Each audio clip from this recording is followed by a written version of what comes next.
Test, test, test. Test, test, test, test.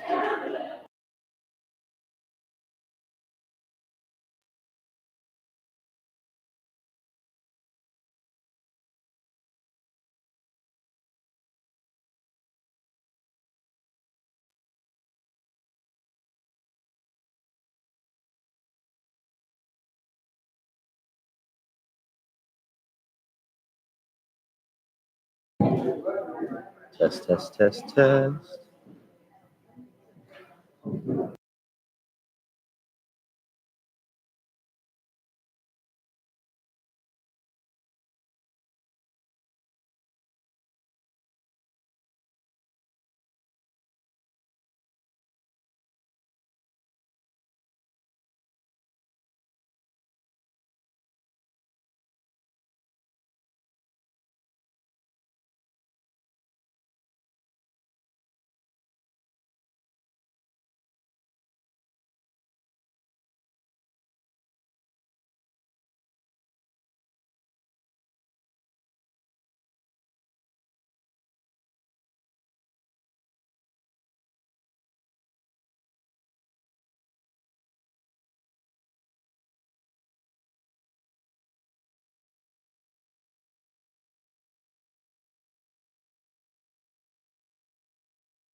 Okay, good evening and welcome. I appreciate the opportunity to present and work through an MOU tonight. I will give you the honor of introducing your team first. Okay.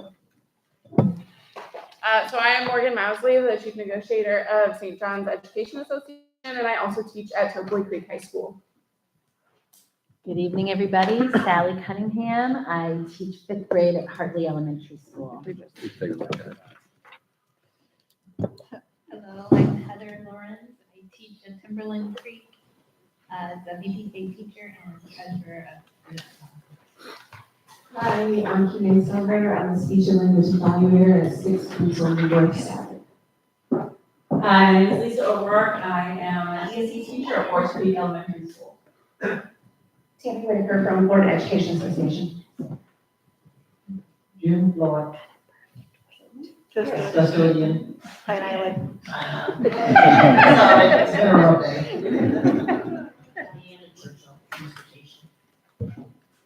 We didn't do that at the table. Oh, sorry. Charlene Rakowski, Food Service Needs High School, and Suggest for President. Jennifer Jurek, teacher at Crookshank Elementary. Just Jada, Pedro Menendez High School.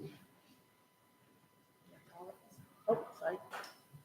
Mike Seth. Sorry. Deputy Superintendent of Operations, lead negotiator for education support. So I'm Wayne King. I am the Associate Superintendent of Human Resources and Federal Programs and Chief Negotiator for SJEA for our district. And my name is Terry Harmon, counsel to the school district. Hi, I'm Kathy Weber. I'm the chief financial officer. And if you ever heard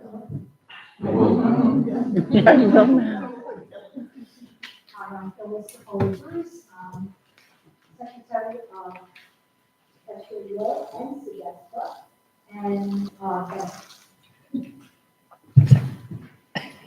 and Secretary for the district. Jane Lane. For the district. Benefits and salaries. ago.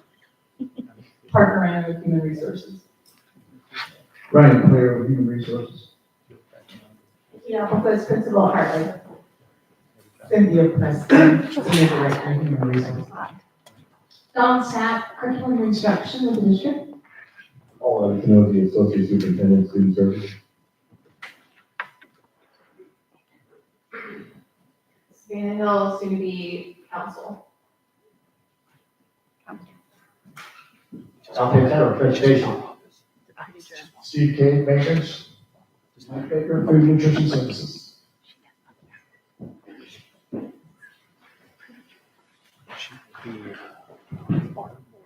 Yeah.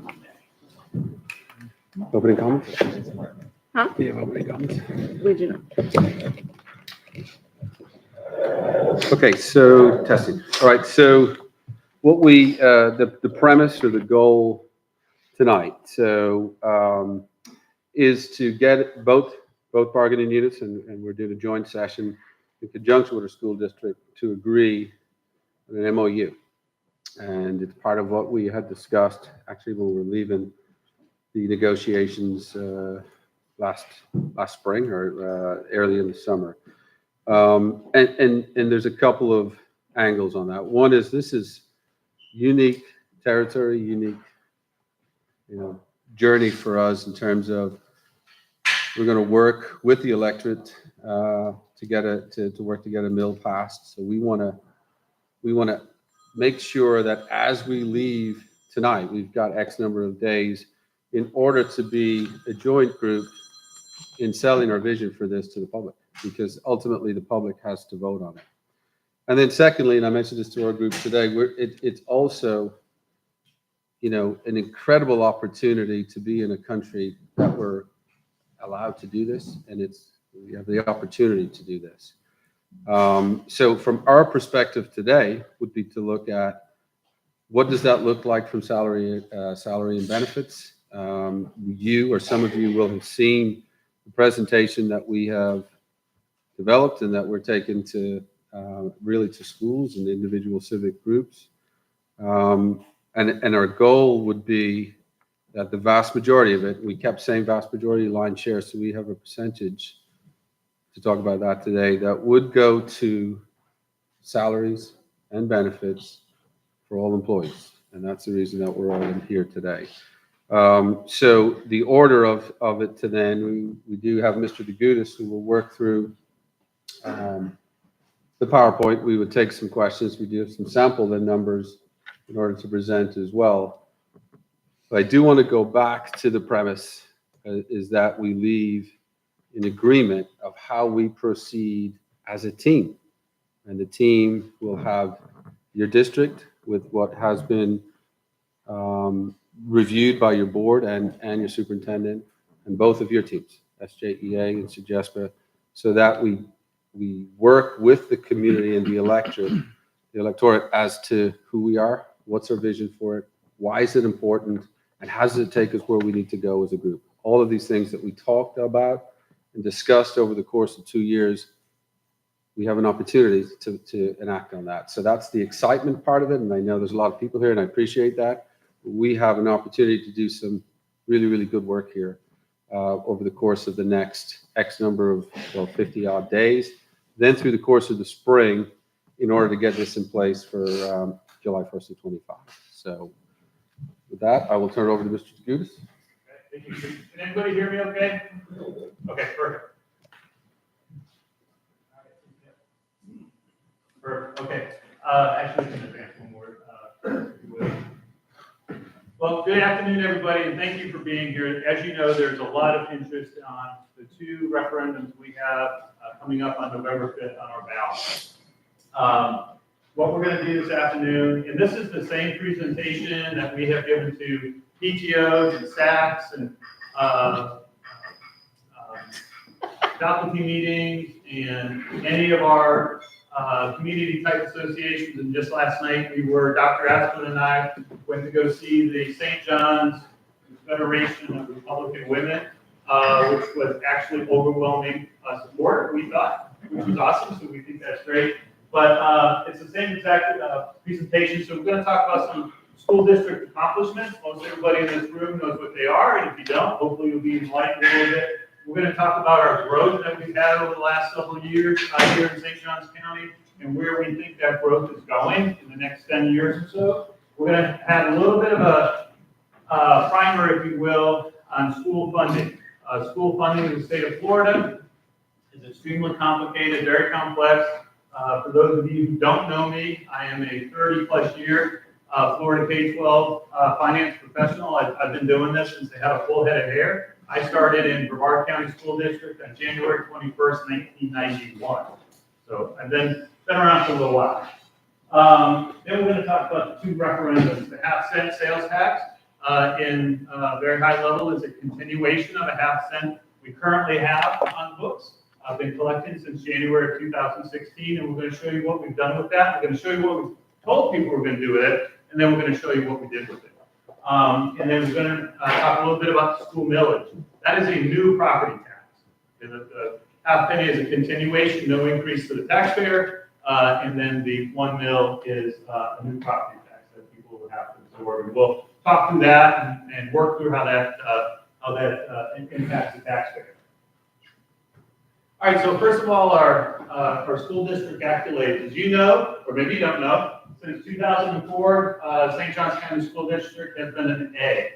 The state of Florida started grading schools in 1998, individual schools, and then in 2004, they changed and rolled that up to the districts and said we want to do the district grades. And since then, St. John's has been an A school every single year. There are 67 school districts in the state of Florida, by the way. We'll reference that a couple of times this evening.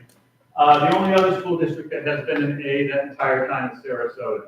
Other districts, A, B, back and forth. But we are the only 2 districts that have been an A the whole time. In terms of ACT and SAT scores, we outperform all of our competitors, our sister districts, if you will, in the state, as well as on the national level. We have a 94% graduation rate, and our graduation rate is basically the same, 94, 94.5, 93.5, pretty much every year. And so we talk a lot at the district office, Ms. Force and our superintendent, he has a term that says our job is to get those kids to walk across the stage, right? And so whether you're starting in little pre-K kids up at Timberland or the big guys where I was on Monday at Barton Trail High School, our job in that 13, 14-year period is to get them to walk across the stage, enter whatever field they're going to go into, whether it's into the college university track, it's into the workforce track, military track, whatever track it is. That's our job. So on the, excuse me, on the operating side of the house, you can see there that we have had a certificate of financial excellence, certificate of excellence in financial reporting since 2016. We started that back 2015-16 fiscal year and have had that every single year, awarded by 2 national associations of government finance officials. 97 cents of every dollar is spent in the 4 walls of our school in one way, shape, or form, whether it's in classroom salaries and supplies, custodial salaries and supplies, other types of support like your ILC, your guidance counselor, things like that, as well as buildings, right? So that is included in that as well. Everything you see and everything you do, 97% of it is spent in the 4 walls of that school. Only 3% is spent on folks like us, our district level folks, that help run everything from a district perspective.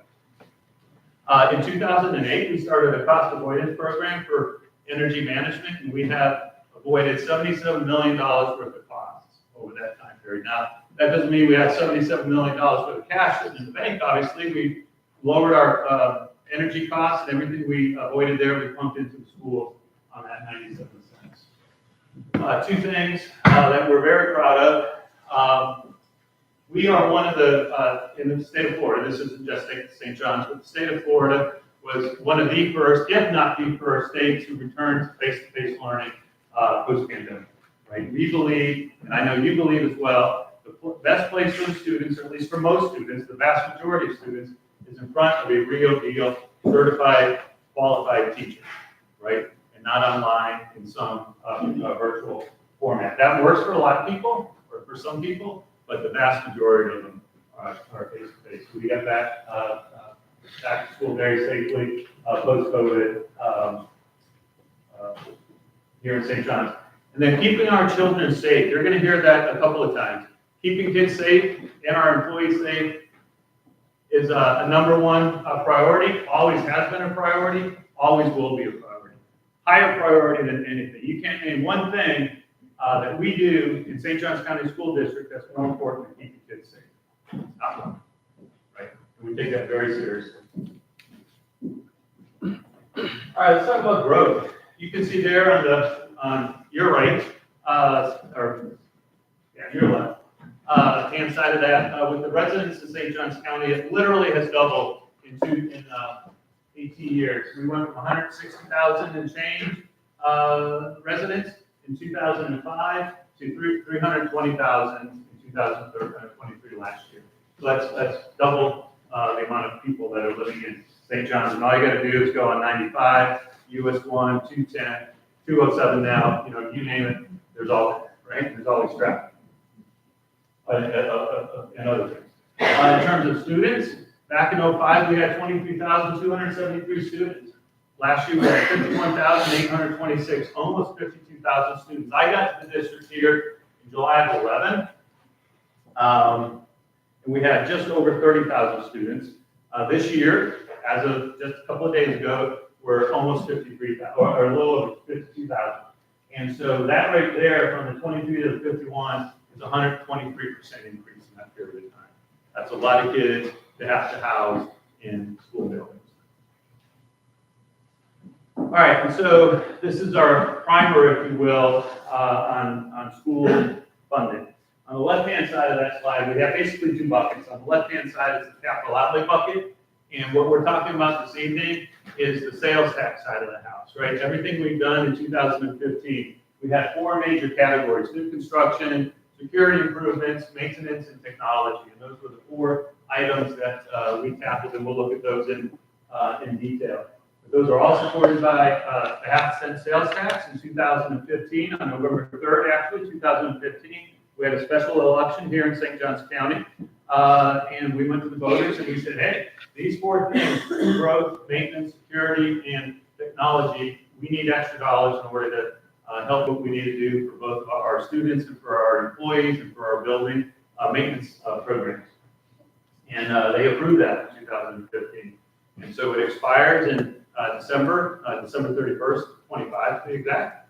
And so now we're looking to extend it for another 10 years. It was originally 10 years. Now we're looking to extend it for another 10 years. On the operating side of the house, that's supported by the school millage.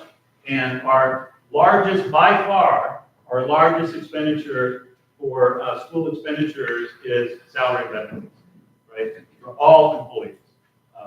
It takes a lot of employees to go into classrooms and handle and teach and be with our kids every single day, with our students every single day. It also takes a lot of employees to support those teachers in those classrooms, both at the school level as well as the district level. Utilities, although we did have that cost of energy management program, and we had those cost avoidances over those years, it's still the number 2 largest expenditure on our books, about $7 million a year. Instructional materials, i.e. textbooks, that's probably somewhere between $5–6 million, depending on what adoption it is, what cycle it is, who the publisher is that we're purchasing from. So there's a lot of dollars that are there as well. And then consumable supplies kind of come in last, so that's the most amount of dollars that we spend in our schools. Okay, on the capital outlay side, in 2015, we made some promises, as I mentioned earlier. We made some promises and we kept those promises, right? And you can see there, and we're just gonna, this is just the highlights of what we did. We're a little over 8.5 years, almost 9 years into it.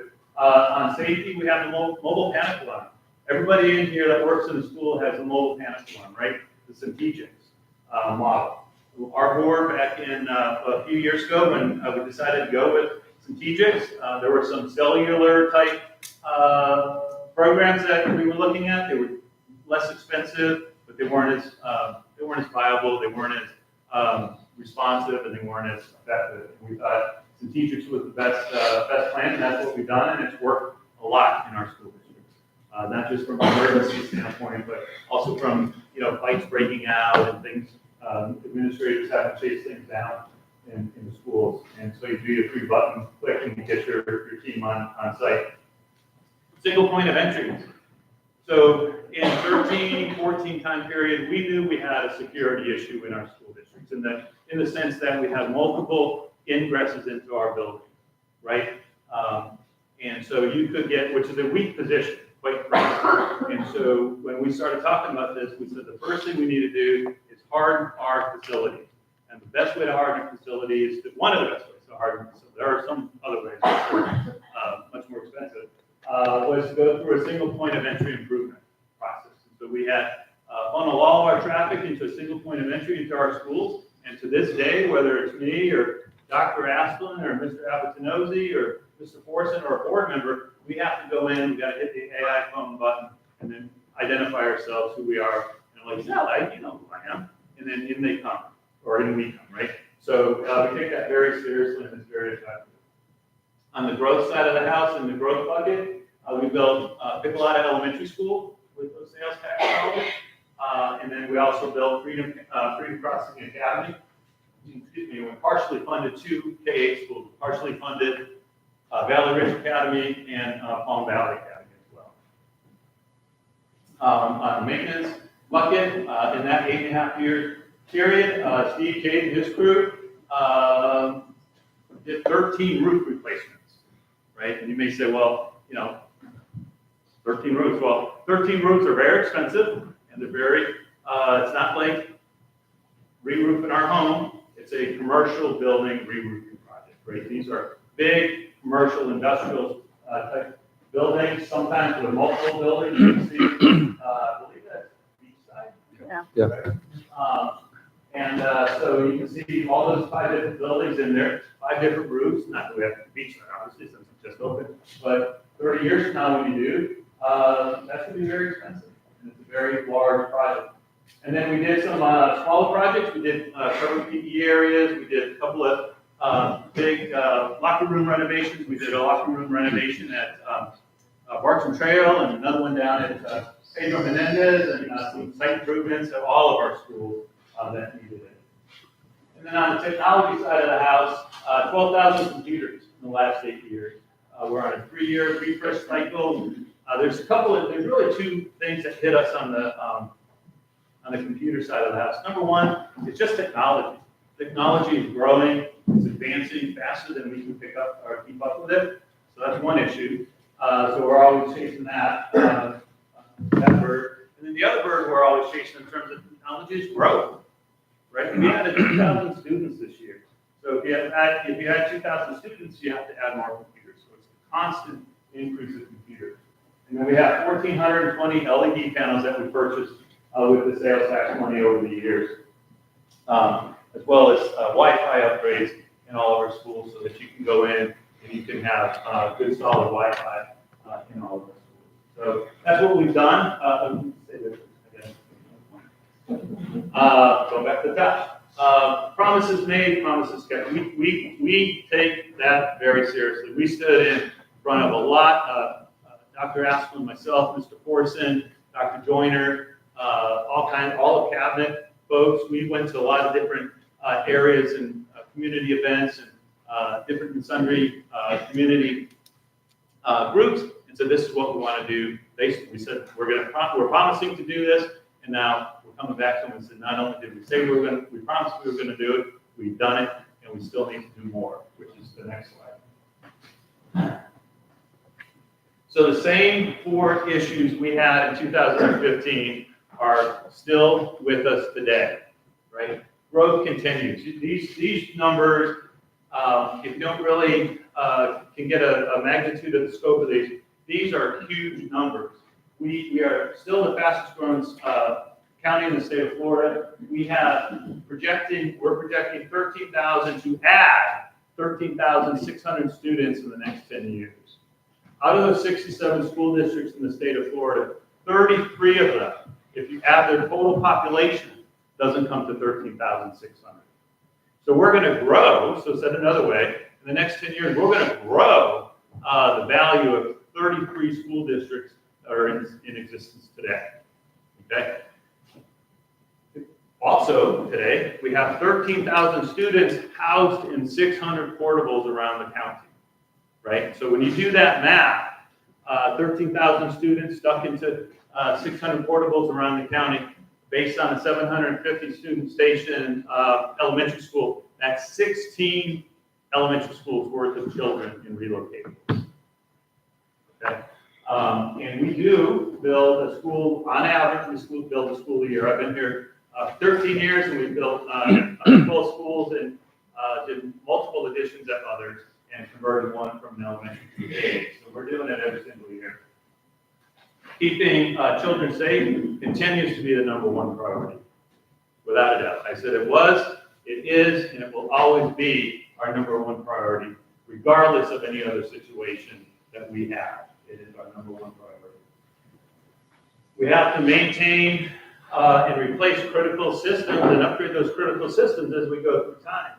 We operate here in St. Johns County on a preventative maintenance basis, right? So we have schedules in which we replace, we repair, we upgrade certain systems, whether it's your HVAC system, any kind of mechanical, electrical, plumbing system, roofing systems, things like that. Conversely, what a lot of us do at the house, at your home, you may do a run to life, right? Which is it's a way of doing it. It's not a good way of doing it, which means that's a fancy way of saying, when it breaks, I'll fix it or replace it, right? That's not the most cost-effective and efficient way to do it. So to do it this way, to do a preventive maintenance program on 45 schools, and I don't even know how many ancillary facilities we have. It's a very costly proposition. And then technology, I think we could talk all day about technology, how that's advancing. The new thing is AI, and how we're going to use AI, how we're going to control AI, how we're going to utilize it in the classroom, how we're going to make sure it's being utilized correctly and appropriately for both students and employees, to be quite frank with you. So we can't afford to lose the half-cent sales tax. It's worth You can see there at the top, it's worth $37 million. Our last sales tax collections for 23-24 fiscal year were right at $37 million. So that would be an annual loss of $37 million going forward. And we really can't afford to lose that. And just so that everybody knows, and we'll, maybe we can have Phyllis show us later, but we can go to the website. This presentation is on our website along with some other referendum oriented. If you go to the front page of our website, click on the referendum page, it'll take you, we've got FAQs out there in interactive and PDF version. We've got a document from Supervisor of Elections, and then we have this PowerPoint as well. So that first bullet up there is very important to remember. First of all, the sales tax stays at 6.5%. In 2015, prior to 2016 and before, it was 6%.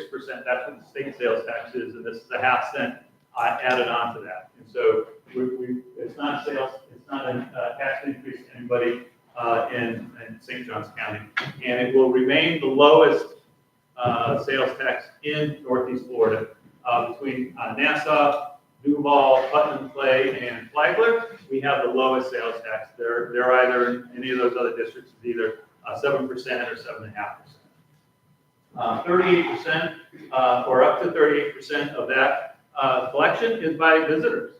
So if someone's living in Miami and they're traveling to Myrtle Beach and they stop off at 16 here, or excuse me, Coral Bell Village, and goes to Buc-ee's and get a sandwich and fills up with gas, the sales tax they pay here in St. John's stays right here in St. John's, and we use it for our students at the end of the day. We use it for our students. And then our Citizens Advisory Committee. In fact, we just met Monday in this room. The board has a 15-member Citizens Advisory Committee. Each of the 5 board members have 3 members appointed to that committee, and they advise and help guide what we're doing with those dollars, keep us on track, make sure what we said we were going to do, we are doing, so we can now say we made some promises, we're going to keep our promises, right? And so it's a really good group, very prolific. In fact, we had a few of them that came on because they didn't want the sales tax. They didn't vote for the sales tax. And lo and behold, 8.5 years later, they're some of our biggest proponents for the sales tax. Because they see the need here in St. Johns County, whether it's growth, maintenance, safety, or technology. Of course, you can see our major buckets there.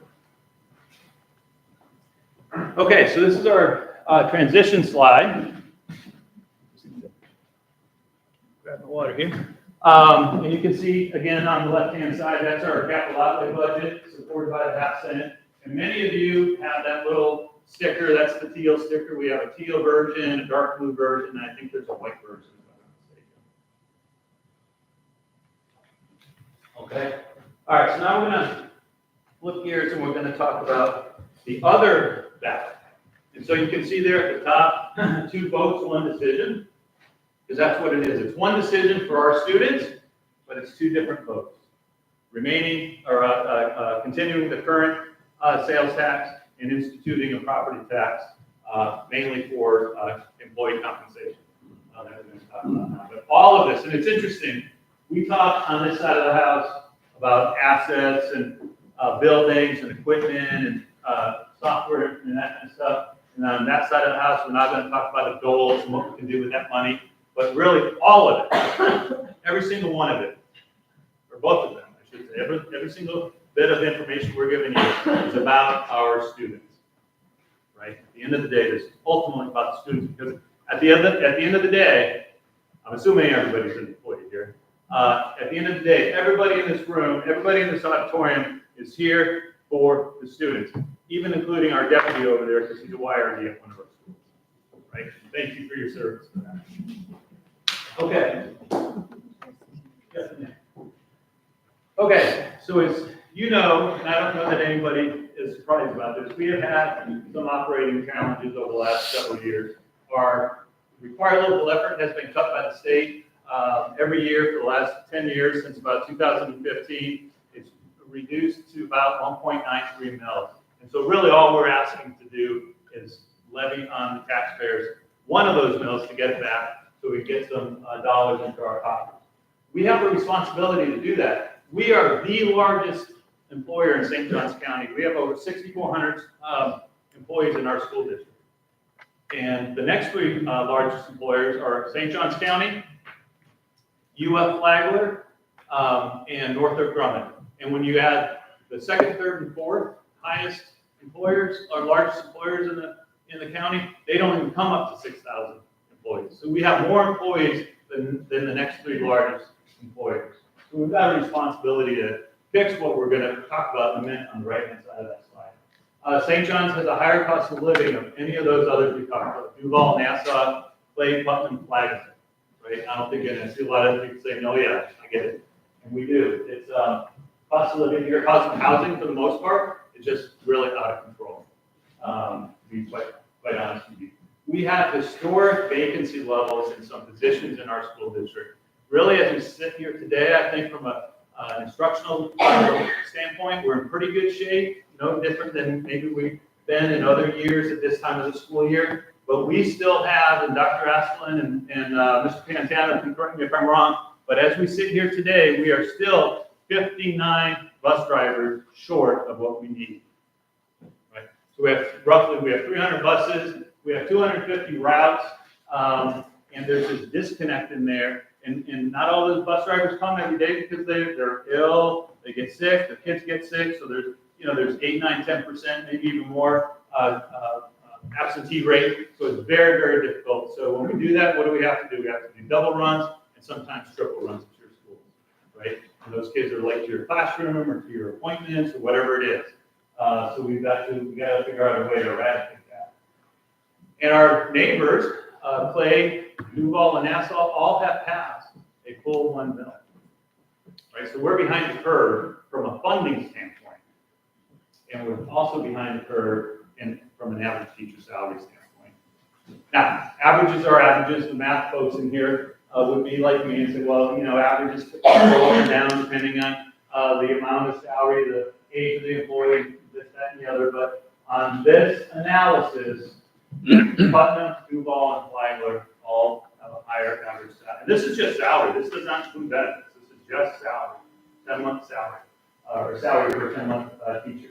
And so you can see there almost a $5,000 delta between Flagler and St. Johns County. We need to do something about that. We're way behind the curve, and we're going out to the community to ask for this millage, to ask for additional property tax from not just from residents, but also from commercial property owners as well, which is a burden to them as well, and will be if you're a commercial property owner and you own an apartment building. What are you going to do with the extra tax? You're just going to up your rent. You're not going to eat it. If I'm selling widgets, well, a cost per widget is going to go up because my taxes are up. So I'm just going to pass it along. And so to get more competitive, and again, this isn't really to get ahead of these folks. It's just to get even, become more competitive so that we're not losing folks to Nassau, to Flagler. I live in the South County. I can go to Flagler and make more, and live a little cheaper. So we want to send that. And this is really our only option, to be quite honest with you. But it's a good option. Okay, so what's a millage? A lot of people may not look at your property tax. Everybody in here who is a property owner just received their trim notice within the last couple of weeks. So if you look at it, it's one mill is worth $1/1000 of a dollar, right?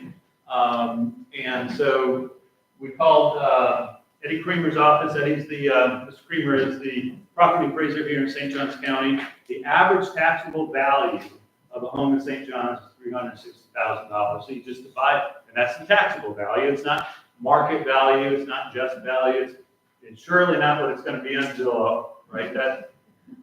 That particular, I don't know what address that is, but that's probably $500,000-600,000 on Zillow, right? Because that would be market value. But this is taxable value, and so it would be $360 a day, or excuse me, $360 a year, or roughly $1 a day, so less than $1 a day per household. And then how are we going to spend it? And this is right here. This is a very, very key part. There are a few major parts of the referendum. One is to recruit and retain high-quality teachers and staff, right? And that's kind of what we're going to be talking about today. How can we do that? What's the best set aside for the dollars that will come through that. And before we flip the slide, we'll talk about dollars in a second. We're going to continue to do those security improvements and have school safety. We're adding 3 schools in the next 2 school years. We've added 2 schools this year, Trout Creek Academy and Lakeside Academy. Next year, we're adding a PP up in Rivertown, and then that opened in August of 25, and then August of 26, we're opening QQ and RR in Silverleaf and Nocatee, right? And then, of course, to preserve and enhance educational programs such as science, technology, engineering, math, athletics, music, art, that kind of stuff. And so there's a little bit for everybody there. And very similar to how we did the sales tax back in 2015, we have 4 major buckets. And those are our 4 major buckets. Recruit and retain high-quality employees, school safety, student welfare such as nurses, SLPs, school psychologists, OT, PT, those sorts of services outside the classroom, and then again, those enhanced educational programs. And so before we go to the next slide, I guess we can go to the next slide. Nope, go back. Sorry. Just getting you up there. Well, please. So just to give you, everybody in here, not just the team, but everybody that's in the room, kind of a magnitude of scope, so to speak. 1 mill in St. Johns County is worth roughly, again, very round numbers, right? We're not even at the 30,000 foot level. We're at the 60,000 foot level.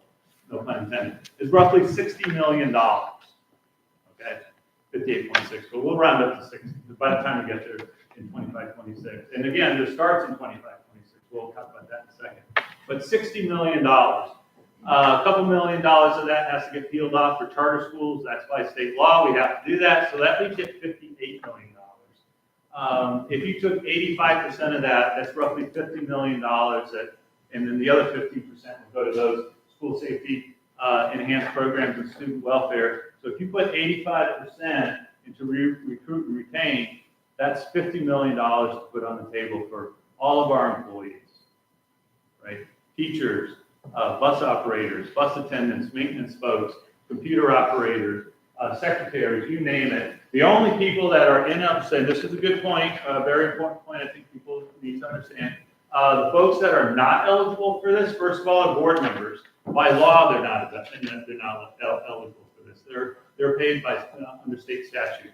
The next group of folks that's not eligible for this is the superintendent and his cabinet leadership team, which is pretty much a lot of us, not all of us. But everybody else would be eligible for this. Okay. So again, 2 votes at the polls, 1 decision for our students. Right? That's what we're looking for. We're looking to ultimately take care of our students. We want to get real deal people in front of them, teaching them, taking care of them during the day. We want real deal qualified people driving them to our schools, protecting them through our YRDs, feeding them through our food service people, taking care of them through our maintenance folks and our custodians and our guidance counselors and all of everybody who works in a school is going to benefit from this, without a doubt, absolutely. And I would say when we get to the millage side, what's on the ballot or on the ballot really is a historic level of funding for employee compensation in St. Johns County. I have been here 13 years. We have never had $50 million available for us. I wasn't here for the prior 20 years, but I can guarantee you didn't have it then either. Right? This is historic, without that. So, in closing, on the left-hand side of that slide, for sales tax, we want to keep the growth, safety, technology, and maintenance there. As a reminder, it's no additional tax burden on the citizens. So if you spend, said another way, if you spend as much on groceries and things like that this year as you did last year, you would pay the same amount of tax, assuming no inflation. That's a bad assumption, but just to keep it simple. Up to 38% of that is paid by visitors. 100% of that money stays right here in St. John's, whether it's that visitor coming through or if it's me at the gas pump. That gas tax stays right there. We spend it on our schools. And we will continue to have that citizen advisory committee. And like I said earlier, the original version of the sales tax was 10 years. This next one is 10 years. We could have made it 20, we could have made it 30, but our board was fairly insistent that, let's do it in 10-year chunks. Because if you did it in 20-year chunks and you didn't have the growth that you had to maintain, then you're really taxing the taxpayers unnecessarily, right? Well, guess what? Here we are 8.5 years down the road. In the next 10 years, you get 13,600 students, which is roughly 16 elementary schools, right? Do that math again. We're going to need some more facilities. We're going to have to take care of them. We're going to have to put technology in them, and that kind of stuff. So we're going to ask that it's going to be for 10 years. And then on the One Mill side of the house, it's for 4 years. Somebody asked last night, well, why don't you do that for 10 years? We would love to do it for 10 years. But Florida statute says it can only be for 4 years. So 3.5 years from now, we're going to be here again having the same conversation, right? Hopefully, get a renewal. But again, it's to recruit and retain high-quality teachers so that we can have a safe environment and enhanced learning for our students. It's $1 a day on average for a household. And then, of course, again, 100% of that money stays right here in St. John's. You're a property owner, whether it's residential, commercial, whatever. You pay it, we get it. Goes to Dennis Hollingsworth, and he gives it right back to us, 100% of it. Doesn't go to Tallahassee and get a little cut through, and then we get, you send $1 to Tallahassee, you're getting about 80 cents back or whatever it is, right? So that's not going to happen here. 100% of it stays right here. And then we will have a very similar citizens advisory committee for the millage that we do for the sales tax. It won't be the same people. A couple of reasons. Number one, it's a totally different funding source, totally different utilization of those funds, and we don't want to no pun intended, we don't want to overtax our current citizens advisory. So we'll have a whole new citizens advisory. And actually, if you're an employee and you want to be on that citizens advisory committee, that'd be great to, when this is passed, it'd be great to reach out to one of your board members and volunteer for that. All right, so that's our normal presentation. I will say that, and in a second I'll hand it back over to Mr. King, but we want to make sure that we are a team, right? We are a three-party team in this room right now. You have the district, you have the teachers union, and you have the Educational Support Professionals Association. And we're a team. We have to have solidarity coming into this vote in November, because if we don't, if we're divided, you know what they say about a divided house, right? And so we have to be together on this. If you ever read, and I certainly hope you read, Mr. Forson's emails when he sends out his emails to all employees, he always ends it with together, right? And that's what we have to be. We have to be together on this. We have to work this evening and going forward. We have to work collaboratively. We've got to work together. We've got to work in concert. We have to be on the same page, singing in the same key. Because if we don't, then your general electorate, which is a lot more than 6,400 people, may not vote for it. But we need them to vote for it. We need you to vote for it. We need you, everybody in this room, to get 5 people to go out and say, hey, or at least to support it. Let me put it that way. Right? I guess I'm not supposed to say you can vote for it. But for you to support it, and if you can get 5 people, who could get 5 people, who could get 5 more people to help support this, that would be great, and we could pass this. And we could do with it what we have started out working back in July of 23. Your school board members and your superintendents have been working on this since the beginning of July 2003, so a little over a year. So that's what we're. Oh yes, thank you.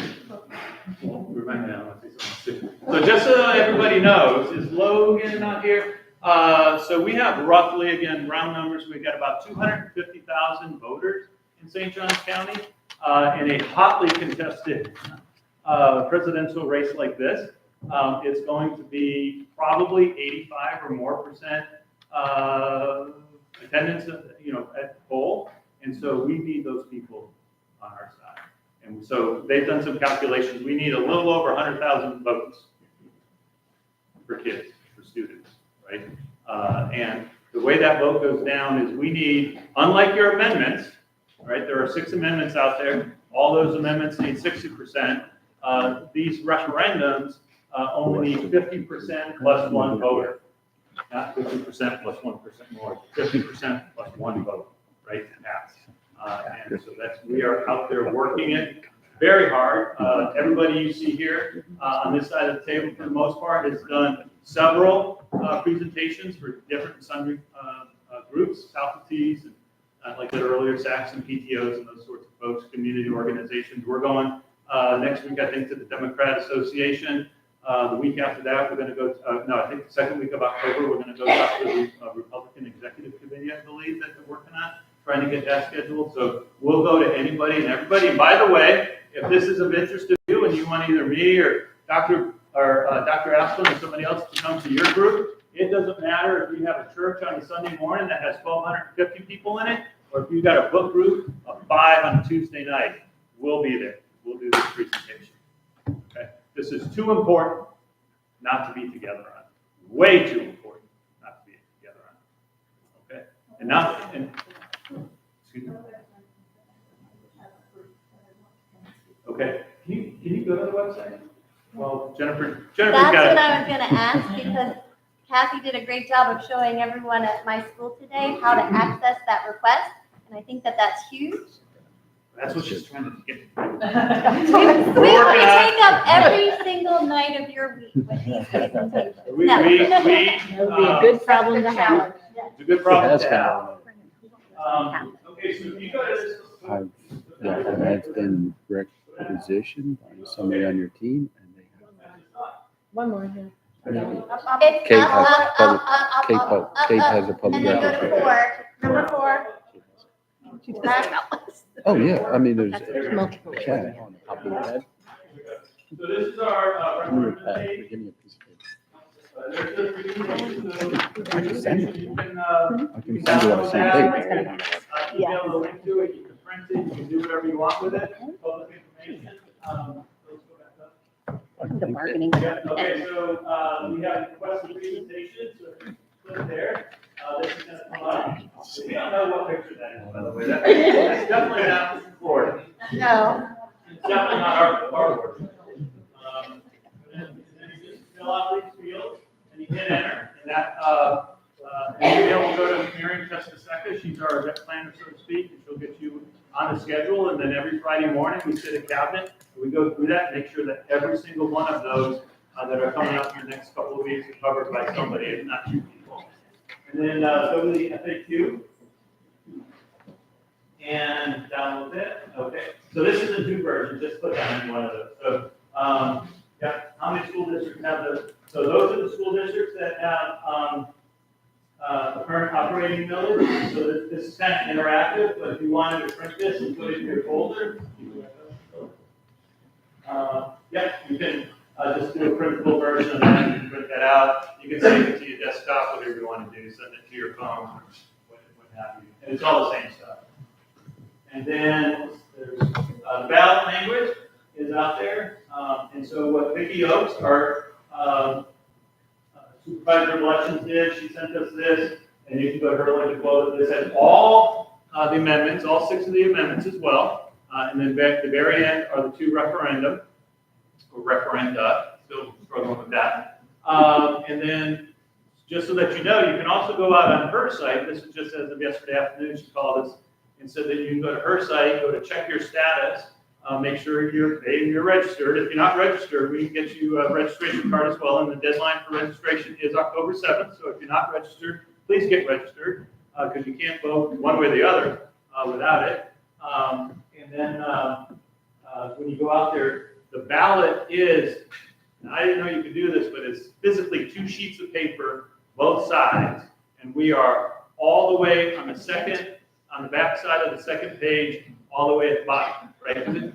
It's a hierarchy, right? It's away from the. They start with presidential, and then all the nationals, and then all the states, and then all the amendments, I think that's it. and then the referendum. So with that, we'll open it up, I guess, first for questions, or how do you want to do that, Mr. King? So I will open it for questions. I just want to reiterate a few things that Mr. Deguta said, because I think it's important, and it'll be the same words, same language, just maybe phrased a little bit differently. I think it's important. It's 2 votes, 1 decision, right? I mean, that is really, really key. So this is the fabric of who we will be moving forward, This is because of a lot of the constraints that we've had over a period of time.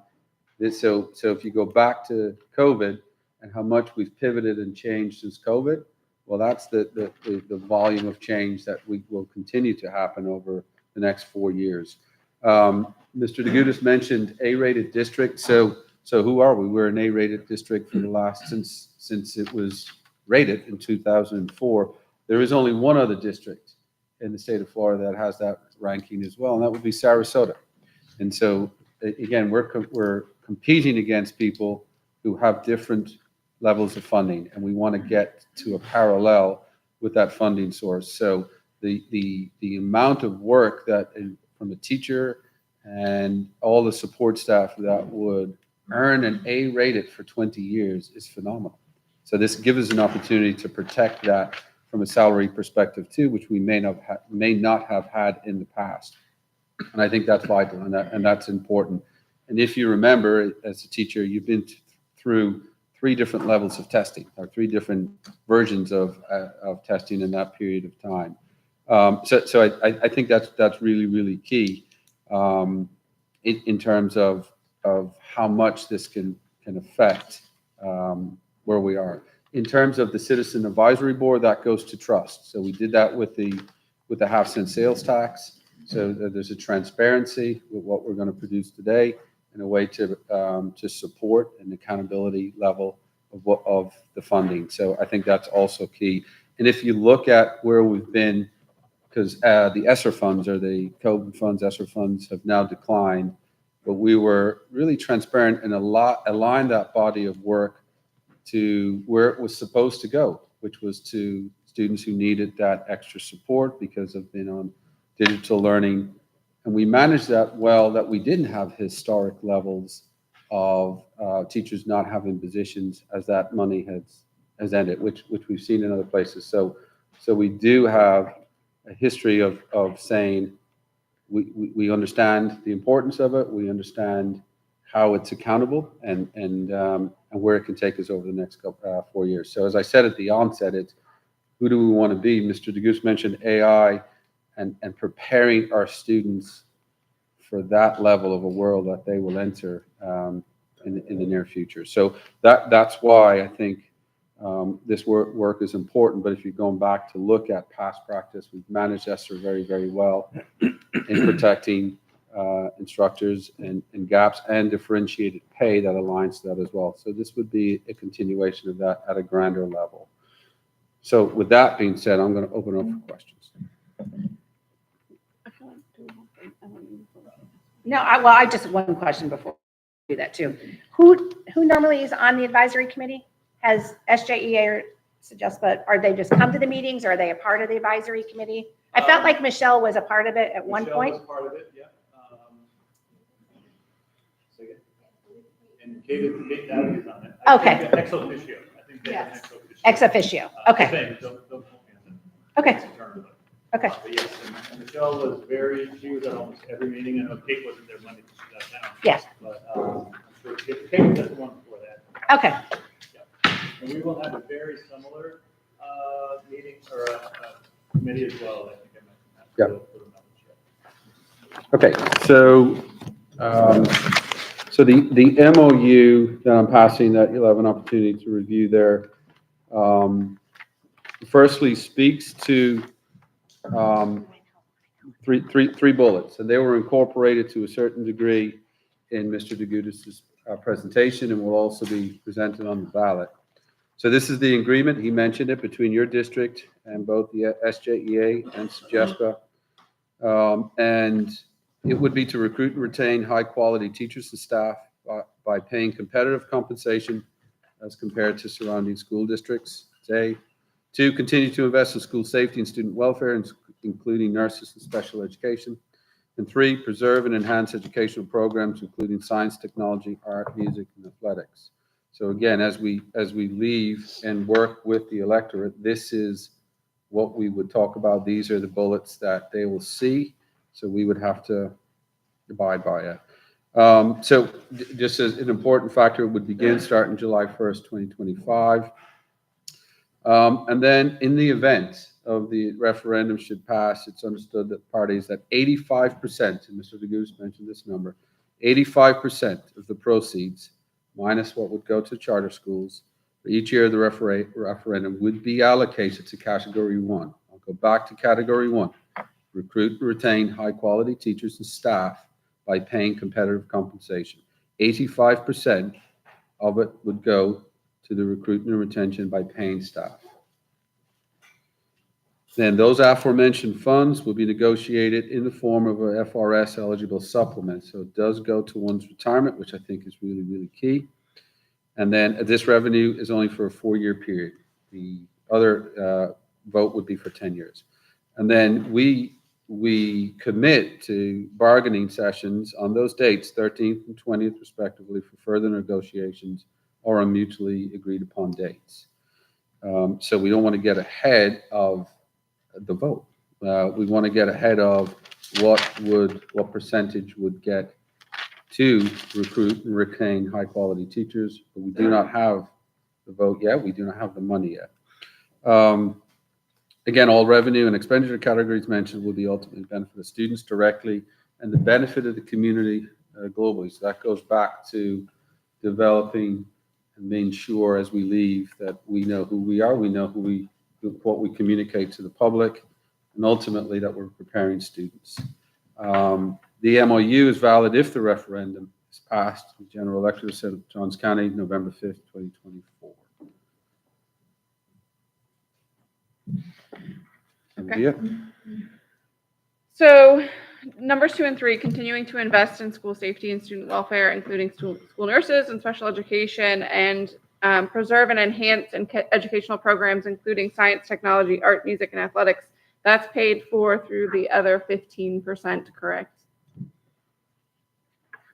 Yes. So the 85 would go to paying staff, right? And that's the competitiveness. That's the slide that Mr. DeGutis had shown that would compare us or get us back into that ballpark for a level playing field with surrounding districts, and then include Sarasota if you want. And then the 15% would continue to go into school safety, student welfare, and form some nurses as well.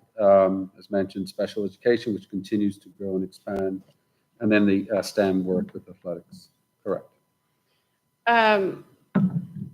So school safety is in the millage as well as the half cent. How is that money being spent differently in the two categories? You want to take that one? Sure. So, and that's a good question, Morgan. On the capital side, it's for stuff.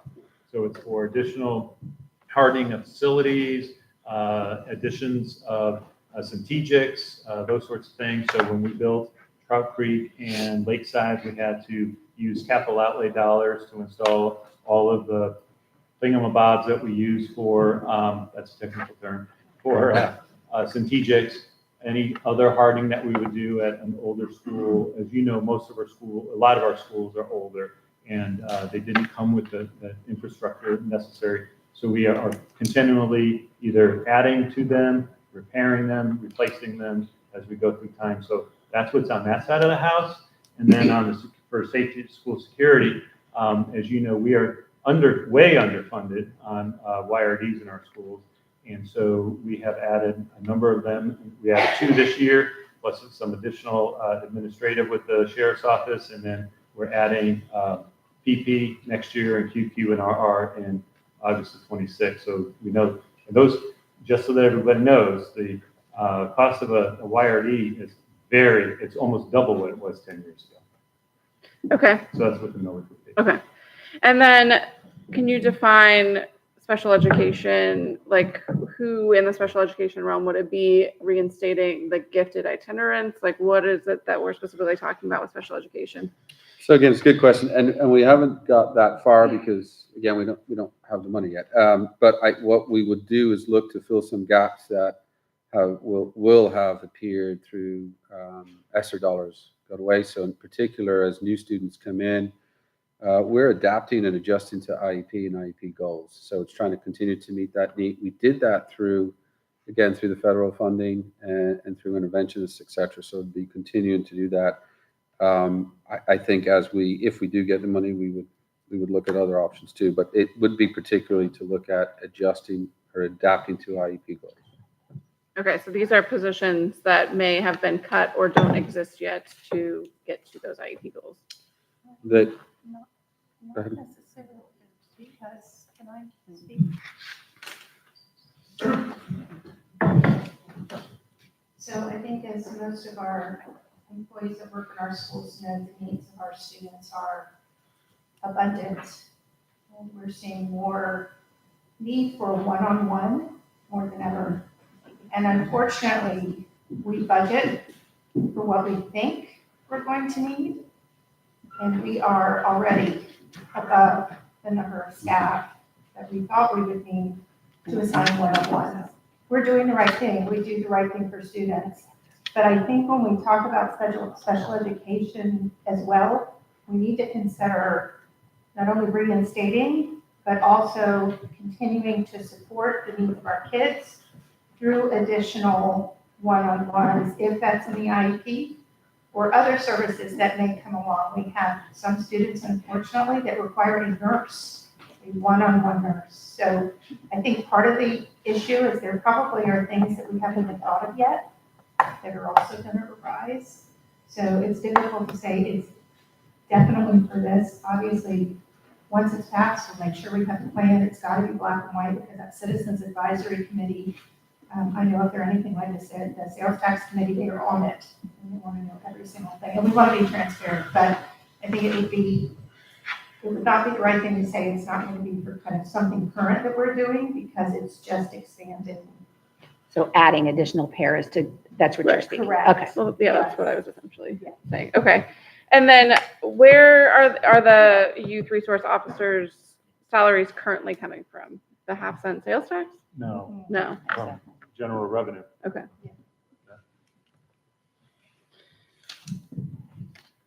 I don't know what this one means. So. Point, I got it right here.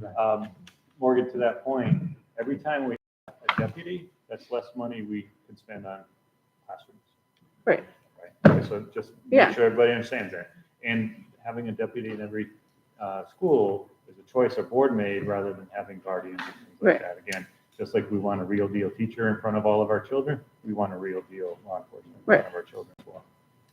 No, I'm just trying to be transparent and where is money coming from? How are we spending Yeah, it? So good, bad, or indifferent is not the intent there. no, and I Okay. think both, like was mentioned, are underfunded. So, Okay. and with growth, as Kathy said, it's impossible to predict what you would get from a IEP perspective, but what's trending is stuff that we need to adjust to.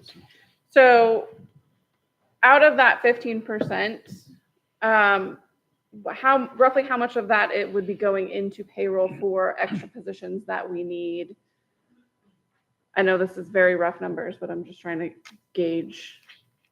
Like, is that 15% like a buffer for these extra positions that we might need for special education, for these extra nurses that we need to hire, for, the extra SROs, those sorts of things? Like, how much of that is actually going to paying people within the district, or is it going to something different? I don't think we've got that far. I mean, I think this resource officers thing is a little bit more visible because you're opening schools. I think as we open, Mr. DeGutis mentioned 2 schools this year, 1 school next year, 2 the following year.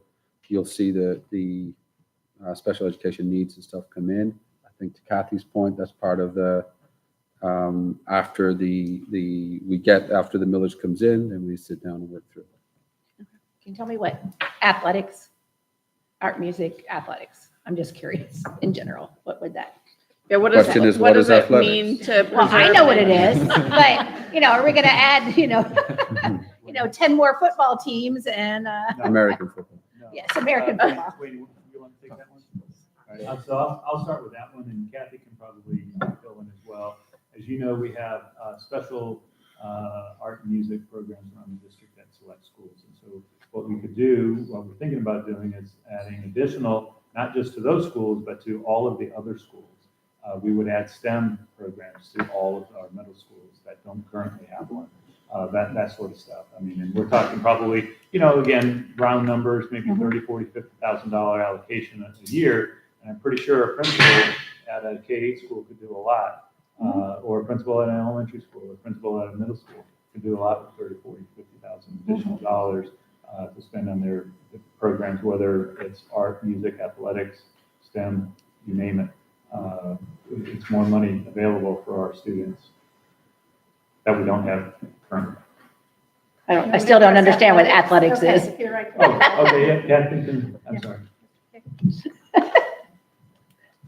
I mean, as a former PE teacher, I love money that's going that, but So some of the things that I can just think of off the top of my head is that we provide Mr. Alex Nancy's office, who is over athletics, we provide him out of the operating fund additional dollars to try to help the schools with transportation so that our children can get to and from events that are outside of the district. And so a lot of times that expense is passed on to the parents through boosters or through other items. And so we are trying little by little to try to support that. But again, our priorities have to be the classroom, but we would like to do more to support athletics because, and then, you may get into some other things about not equipment in the sense of, replacing a football field, but if you need basketballs or baseballs or something of that nature that the school needs, that sometimes parents fund or boosters fund.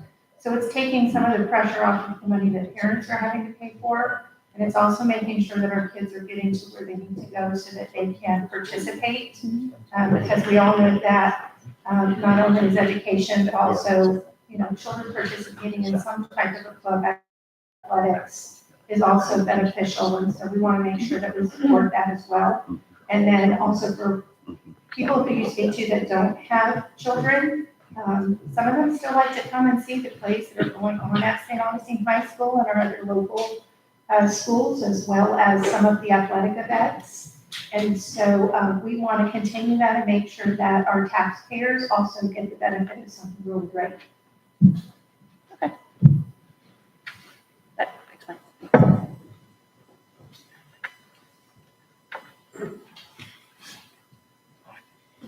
Did you figure out a way to word that or no? Did you figure out a way to reword that or? You want to do that? No, You're good? Okay. I could ask questions all. We know. Me too.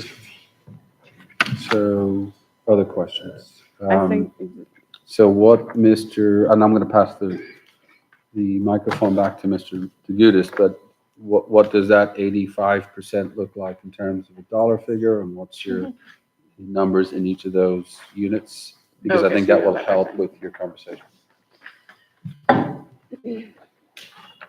Okay, and so it's coming around, and I'll wait until at least, and, yep, thank you, fellas. Put that up there. Do we need more? we need Well, she has three it more. up there. Okay. And she has it up. And we can certainly send you a copy of it. Okay, so what you have in front of you is really just the potential impact, so to speak, of 1 mil on employee compensation. Can you hear me okay? Just make it a little smaller. Did it go off again? Yeah. There you go. Just Here you go, Mike. All right, I'm going to use the big mic. All right, and so what you have here is the total value of a mill as we sit here today. This is based off of the 2024-25 tax roll. So what we did is we upped it by 3%, and so you get $58,662,588. So that's the total value of 1 mil as we sit here today. We have to peel off by statute a pro rata share based on student enrollment and funnel that to the charter schools. That looks like a big number. That's because we have a new charter school coming in. We have a Charter Schools USA, which I believe now is, what's it called?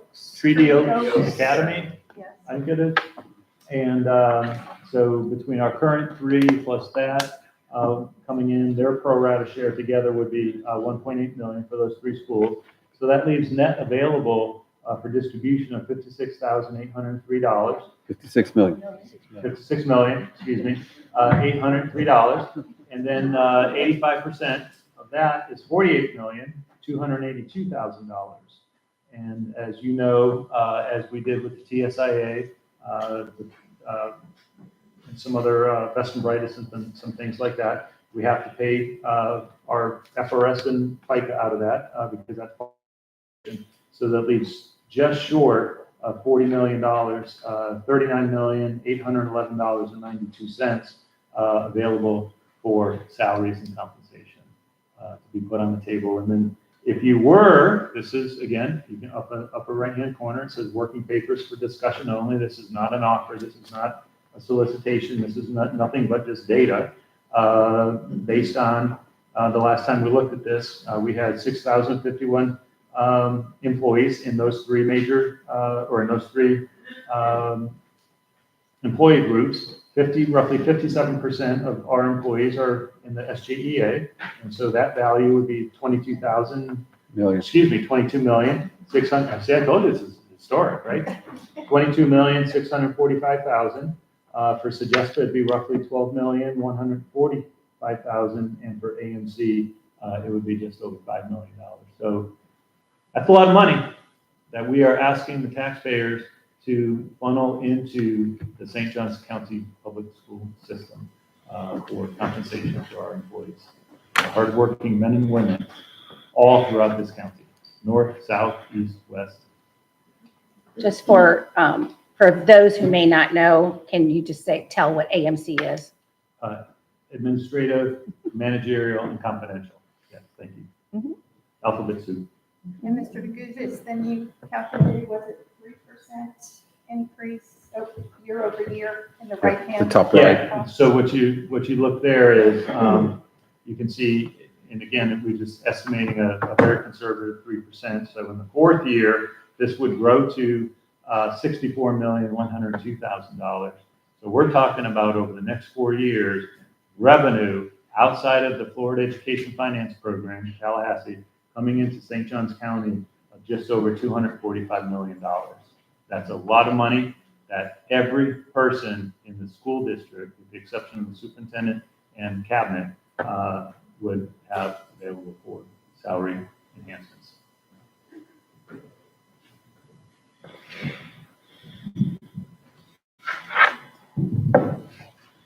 So in closing, as Mr. DeGuda said, so why would the taxpayer do it?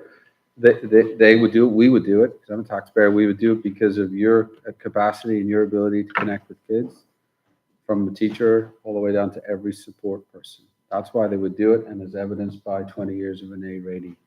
So voila. Okay, we're gonna have to caucus. All right. How long do you need more? We'll start with 30, I guess. So come back at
Hi, Dawn. Right. All right. Yeah, did you want to say something? I did. Okay. I wanted to wonder why Sally is not joining. No. She's feeling shy. It's okay. So I just wanted to say, while we still have, some other members here as well, that, wherever we end up, this is a millage supplement. So there'll still be salary negotiations based on paper performance as well. So that's important to remember that work still continues. It should continue, right? And then one of the qualifiers in the 15% piece would be to look at the body of work that the supplement committee did and see, and you or your members of your team were a part of that, and see what we can protect with that as well. So again, it goes back to honoring some of the work. So that we failed to mention that at the Okay. With that, so hang on. Let me just ask the other question then.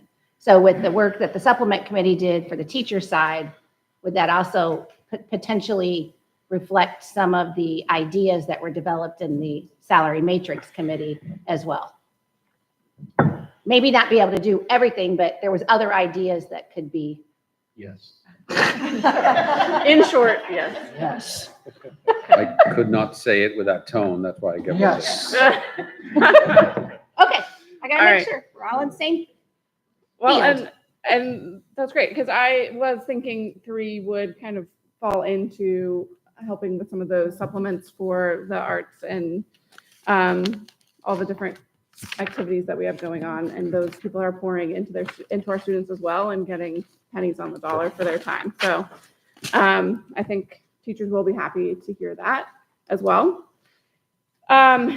It took us a while because we've got 2 teams that we really had to talk through, and this is a new concept for all of us. So that is why it took us some time. We agree that we do have to come together for the students to support the students and continue doing what we do every day, which is pouring into them, whether you are a teacher or a bus driver or, an administrator at a school. Like, we're all going above and beyond for these kids and spending time outside of the workday for these kids as well. And so this, we agree, is going to really change the lives of a lot of people in this district. It's going to put thousands of dollars in people's pockets that will drastically improve their living conditions.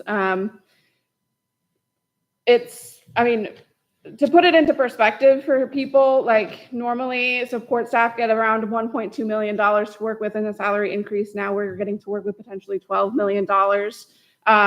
Teachers normally get around $2 million in addition to what the state provides us, and now we're getting $22 million to work with each year for 4 years, and hopefully maybe more. So yes, it may cost us a little on the back end if we are living in St. Johns County, but like what we'll see in return individually will, I think, definitely outweigh that. So we look forward to working with you guys and getting this initiative out. And the dates that you have on here don't work, so we will need to figure that out. But otherwise, we're going to need to come back and bargain for exactly how that's going to be divvied up in that 85%. I think we also need some time to survey our people and see how they would like to see that money be divvied up. So I think we will put a pin in that. We will push the total amount out to people, and hopefully our voters will see the benefit in that. She said it all. Ditto. So do you have date? Yeah. Potential dates? So we have November 6th and 7th were available, or the 18th and 19th. Kate's out of town on one of those dates, and I have something in Flagler already scheduled. And speaking of supplements, I am hosting a debate tournament at Toquoy Creek. So that week of the 16th is a little crazy for me. Phyllis, what do you see?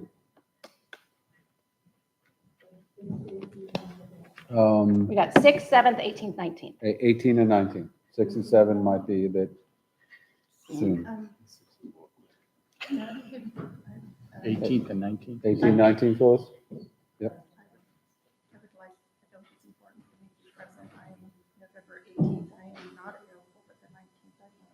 Okay. 19th, Phil.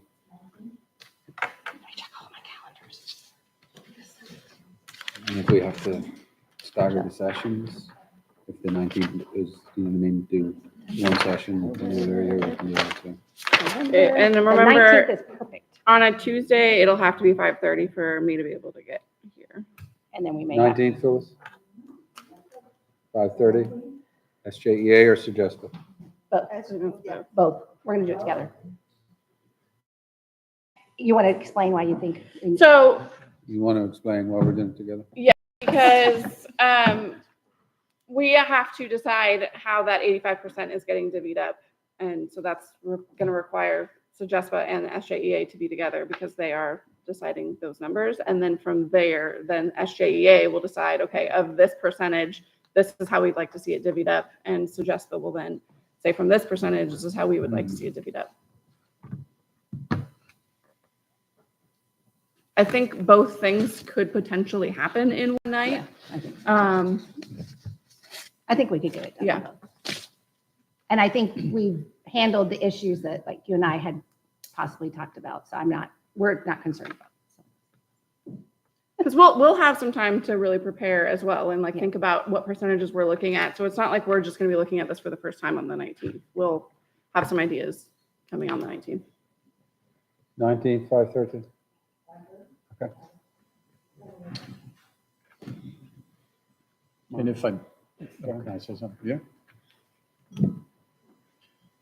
So also, we will send you a copy of the presentation Okay. dates and times that we have around town. They'll be on the website. They'll be on the website. At different, either agencies or at schools, wherever we are, Mhm. so that if you or anyone feels like they want to attend to watch the presentation again and see the questions that people ask and all that, it's certainly something that would be good for everyone to Okay. do. So that you get a feel, because I know you were asking about surveys and things like that, but Mhm. also get a feel of, Right. what's going on. Just like we do. So you're more than welcome. Okay.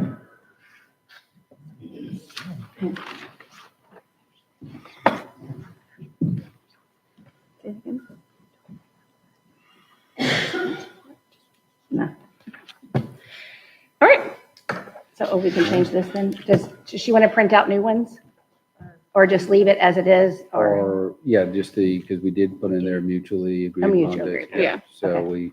I think we're good to sign that, and then we'll produce the dates and get the calendars wrong. Is your copier working? Your photocopier working? Sorry. I know. I need They to. don't even know. They don't even know. It's in inside. Oh, there's another one. Here's So one. inside your- Oh, yeah. There you go. We got 3 or 4. We're good, Phyllis. Oh, there's no date.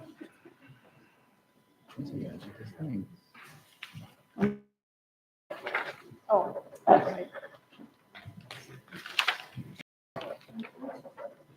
Oh, the date's down here on the bottom. Oh, well. Oh, another one? Yeah, we'll give one to Jen. One to me, one to Char, one to Jen.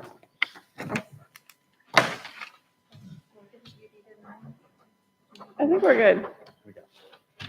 Oh. If you send Kim an email. What date is it? how they send you out.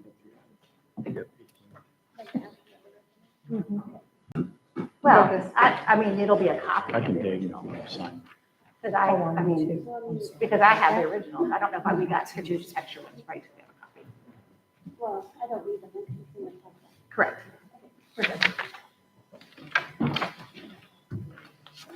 But if you need them, Jen, you can get your dates.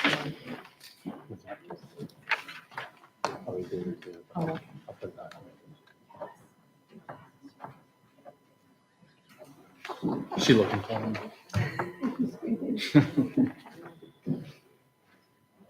It was just, sorry. Let's go with that last one. The loopy, whatever letter that is. Okay? Oh, I didn't sign one. All right. Look at that, we're Phyllis, done you have before 8. Tammy's signature? You have Tammy's signature on yours? There you go. I got it. Am I? We're good. Oh, we'll do one back. Jesse, we're off. Motion to adjourn.